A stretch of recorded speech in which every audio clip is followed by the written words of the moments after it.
Ani viidiyoo isinii baasu amma daayirektii. Baasi.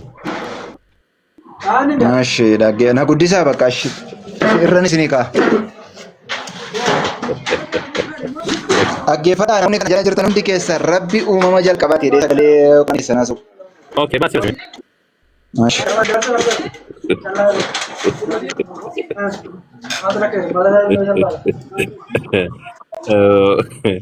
Inuma kolfee jiru. Mucaa Kiristoos jechuun jecha jedhu hiika isaan beekneetu Quraana nu dubbisaa jiru. Bismillahirrahmanirrahiim. Mukee dhaggeeffadhaa rakkoon qabume. Kiristoos jechuun jecha hiikni isaa maalidha jennaani hiika isaadhaan beekuu jedhe isinitti himuun barbaachisu nuun jedhe. أعوذ بالله من الشيطان الرجيم.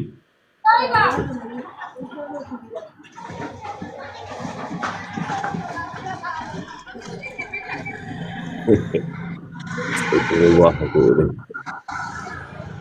ده في كمال مال يقول جرتني. Ashee koi. Kota la kono dubbifadhaa kana.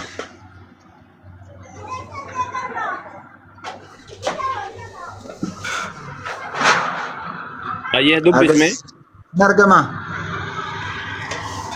إن أرقامين ملتا دب اسمه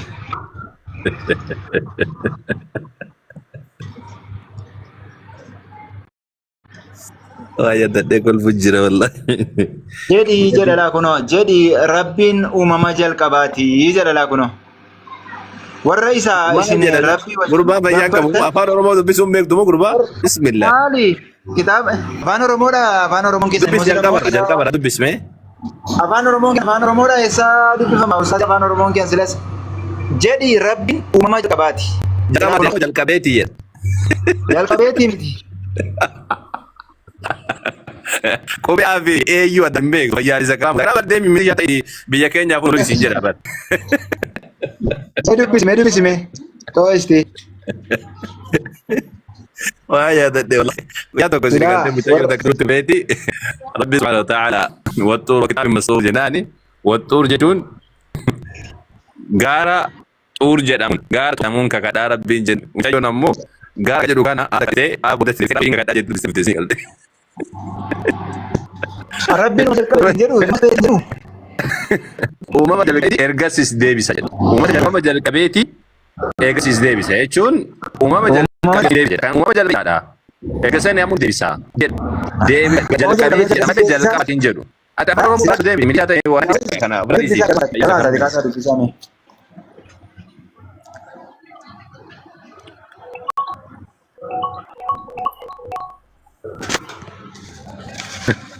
Maal jedha? Allah zo golfu gara nabi jate jo bismillahirrahmanirrahim. Ayyeme gurus sira warra isa bijin gabatan irra warri uumama jalqabee ergasii deebisu jira jedhi jedha. Gaafadhu jechuun warri uumama jalqabee erga du'een booda deebisuu danda'u jira warra isin gabata keessa jedhiti gaafadhu jechuun jira Nabi Muhammadin. Ergasanii rabbiin deebide rabbiin uumama jalqabeeti ergasiis deebisa akkamumatti garagalfamtu jedhiini jedha. Jadi saya cuma mau kerja sana, jadi kan jadi kami itu uang sana, kerja ni kan dia bisa sana, dia je. Atafan orang mau kan dubis umbe tu ada. Dia bisa Ustaz. Agak kuda mereka berjemaah. Full stopping kabu dia bisa. Berri. Full stop piramid berkun. Warna ada jechuun kuni. Full stopping kabu dia bisa kan jadamu. Ada dia bisa jadi kuni. Amma kan kami tafan orang mau itu sini kuni jecha wali nada. Inu mayu. Sanitti deebitame boodatti deebite san afaan Oromoo sirreessuu fi wanna application amalee kun bar kun application amalee kitaabicha wannaati miti kamattan saati miti application irratti ammoo ergasii deebisa kan jedhamu fuul jecha barreeffamaa keessatti amma kana dubbistanii afaan Oromoo beektuu immoo haasoftu rakkoo keessattuu amma kana keessa baase seerri qubeessaadha sanitti deebita san aburra application hojjete tokkana godhe eessatti deebina gadi nama dachaa jiraate qubeeyyuu hin beektu qubeeyyuu takka abaa caadaa iyyuu hin beektu agarsiisa. Ergasii deebisaa itti dubbistu sin garuu ergasii deebisa kan jedhamu hin jiru as keessa. Ergasiis deebisaa jedha gurbaan fayyaan qabu isaa ergasiis deebisaan fuul istoobii qabaa mi'ee ustaas. Eme akam goona isaa yaa jamaa nama akkana kan nama teenye abacaa dabarsiif Amma namoo. qoy kun amma afaan Oromoodha ishii kun afaan Oromoodha. Waa'ee afaan Oromoo kaastaniin kun amma afaan Oromoodha dhuguma. Amma ati afaan Oromoo beekattee qubee dadhabdeetiin dhufteessa? Isintu kaase waa'ee kanaa. Waa'ee qubee isintu kaase. Mee qoy akka deebiin. Mee bareechetiin siif Arabni olii gadi isa kam yeroo akkasii ibsa bareechetiin. Isa kana sigalee inni kun makaan baafamatti banteessan sirriitti akka hubattu. Sila warra isin rabbii wajjin gabbartan irraa warri uumama jalqabee erga sibiisu jira jedha. Rabbi uumama jalqabee deebisa akkuma argamtu jedhe. ከሚታቀሯቸው ጣዖታት ውስጥ መፍጠር የሚጀምር ከዚህም የሚመልሰው አለ ጀ kun application gurba kitabni barreeffamaadha hiikaan jira hiikaa irratti sirni qubee argametti wanna jedha kun application kan fayyadamu ya jamaa kan seeru basi hubachiisa irratti qoos inni godhatu mee dhagdume uf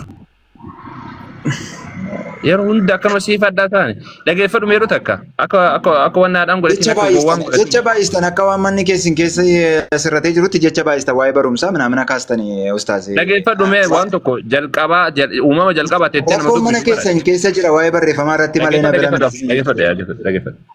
Allah mafxarin ይጀምራል ከዚያም ይመልሰዋል ይመልሰዋል kan jedhu beerri qabxiin jira bakki sun. Arat natibi argu jirta sa afaan amaariffaan isin isaa dambeetu. Okay. Sigaltee afaan kun bar kitaabicha irratti ni jira garuu kun sirna qubeedha kun application atu rakkoo qabaas hin jechuu jira afaan oromoo yoo qabatu taate maaliif jennaan asittuu silaa kun bakka kanatti amma jedhi kan jedhu kun iyyuu siiquu qabate koosiidha ammas mallattoon raajiidhaatti kaa'amuu qabdi sirna qubeessaa keessatti garuu kuni sigaltee inni kuni sirna qubeessaa keessatti sirna tuqaa keessatti application ni afaan oromoodha ka qura'aana hiikeetiin jiru sirriidhaa miti sirna tuqaa keessatti jechuudha qubeen sirriis taatu sirna tuqaa keessatti qosi rakkinna jira. Akka kanatti waan sirreessuu fi waan sirreessuun gaariidha garuu. Dhageeffadhu Allah mafxarin ጀምራል ከም ይሰዋል ታዲያ ከእምነት እንዴት ትዞራላችሁ ባላቸው ጀር afaan ingifara ላይ በጣም say are the of your partners and your begins creation and their repeat is it say kana jechuun warri isin partners jedhu warra rabbitti maktanii waaqessitan sun tokkoon isaaniitu jechuudha ani ho begins creation jechuun isaan keessaa kan uumama jalqabu jira kan deebisu jira jedha hin jiru say beginning say Allah subhanahu wa ta'ala begins creation and the repeat is it sigalte asitti kun amma asitti sidaabeetiin jira akkana jechuun Allah subhanahu wa ta'ala uumama ni jalqaba erga sani ammoo ni deebisa jedhini. So how are you deluded? Jechuun isin akkamitti garagalfamtan akkamitti zoorsifamtan akkamitti isin uf duuba deebitanii kan jedhudha jechuudha.